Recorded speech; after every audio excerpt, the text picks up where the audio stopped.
Good morning, this is Gabriel Jackson, and welcome to BJC Mitzvah Day, number 73, using the Sefer HaChinuch, part 3. The Mitzvah Day keeps us on its way. The prohibition to eat Tereifah. It's going to be a very long mitzvah, but we're going to get through it. Also, today is the fast of Esther. It's an auspicious time to daven, to pray. Just like we were saved from our enemies back in the story of Purim, so too may Hashem save us from our enemies, and may He release the hostages. There's actually a movement today, in light of the fact that it's the fast of Esther, to all pray as a global movement in the merit that our hostages shall be released once and for all. So let's do it. Let's get involved. You can look at aish.com for more details. Here we go. Having explained that in its simple sense, in the field, is merely describing a common situation of Tereifah, the Chinuch proceeds to add a deeper meaning to this expression. He begins poetically. It was also necessary to write in the field, in order to teach us numerous additional things through it.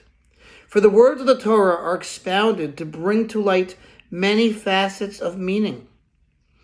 It is as if the Torah's words are clothed on their outside in royal garments of linen, silk, and embroidered finery, and within these garments is a concealed treasure of gold and multitude of pearls.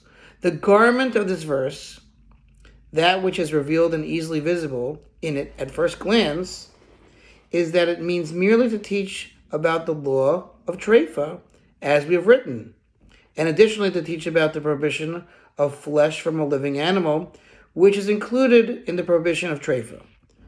What is within this garment, i.e. the deeper meaning of the verse, is that it teaches regarding any meat that is going outside of its halachically defined boundary, that it is forbidden and becomes like meat that is Tereifah.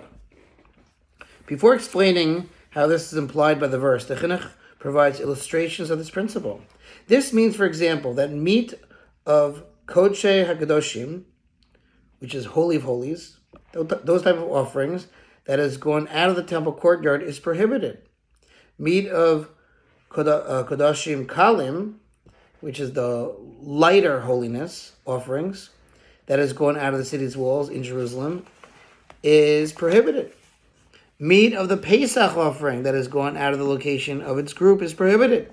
And likewise, if an animal fetus put forth a limb from its mother's womb, that limb becomes prohibited.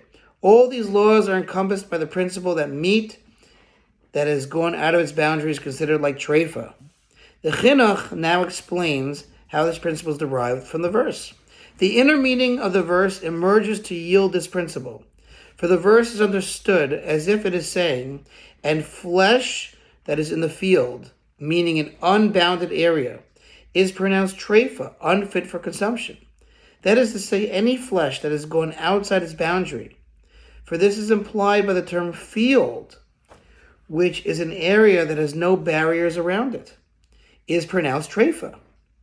And as the verse concludes, it may not be eaten. Now, all these things that we mentioned have gone outside their respective halachically defined boundaries.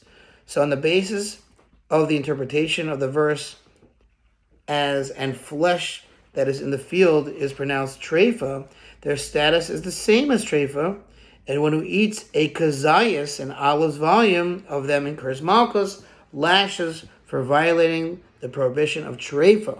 Again, there's a lot more to this mitzvah. Thanks for listening. If you sponsor Mitzvah 36 for the gold. See you tomorrow.